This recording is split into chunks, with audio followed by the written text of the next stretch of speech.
young modulus of the material of wire A and B are in the ratio of 1:4 means we can say that कि ये जो y1 होगा ये जो y2 होगा इसका जो रेशियो होगा वो 1/4 है। नाउ आगे क्या दिया है कि it's area of cross section are in the ratio of 1:3।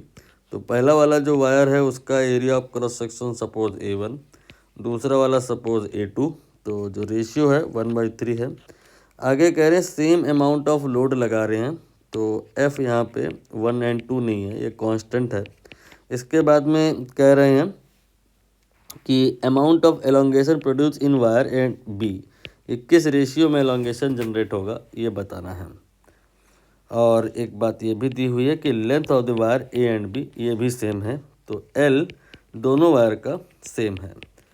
Formula क्या होता है, हुक्स लॉ आपने पढ़ा होगा, ये F divide by A stress होता है, Y ये यंग मॉडुलस होता है और X बाई L ये स्ट्रेन होता है।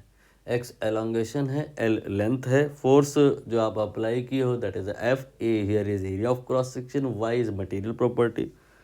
तो यहाँ पे जो चीज़ें चेंज नहीं हो रही हैं उसको आप डिलीट कर दीजिए, लाइक F और L, और जो निकालना है अब आप उस पर फोकस करें, X निकालना है तो X यहाँ पर आ जाएगा 1/Y है। इक्वल टू कहना सही नहीं होगा, प्रोपोर्शनल कह सकते हैं आप।